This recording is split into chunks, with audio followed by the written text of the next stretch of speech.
আমাদের টুকিটাকি সেগমেন্টের আজকের আয়োজন কিন্তু বড়দের জন্য। আপনারা চাইলে বাসায় বসে বসে অপ্রয়োজনীয় বিভিন্ন জিনিসপত্র দিয়ে গৃহসজ্জা সামগ্রী তৈরি করতে পারেন খুব সহজে। তাই তো আপনাদের জন্য আজকের এই বিশেষ আয়োজন। হ্যাঁ দর্শক, আজ আমরা দেখাবো কিভাবে কাগজ দিয়ে বক্স তৈরি করা যায়। কাগজের এই বক্স তৈরি করতে প্রয়োজনীয় উপকরণগুলো হলো যে কোনো রঙের কাগজ, যেমন লাল, নীল, সাদা, কালো, হলুদ ইত্যাদি, কাঁচি এবং গ্লু।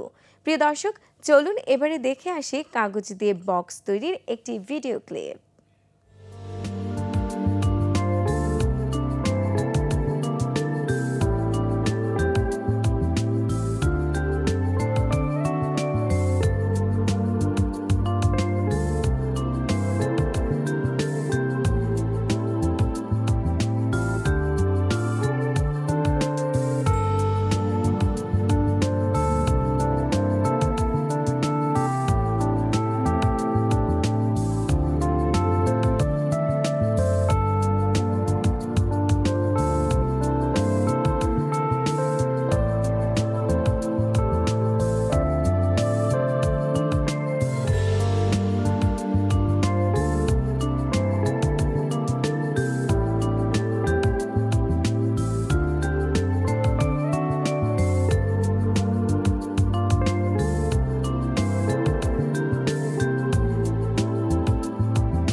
ওয়ালটন আবারও মিলিনিয়ার অফারে ওয়ালটন ফ্রিজ কিনে আপনিও হয়ে যেতে পারেন মিলিয়নিয়ার।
প্রিয় দর্শক, এতক্ষণ দেখছিলেন আমাদের টুকিটাকি সেগমেন্টটিতে কাগজ দিয়ে বক্স তৈরির একটি ভিডিও ক্লিপ।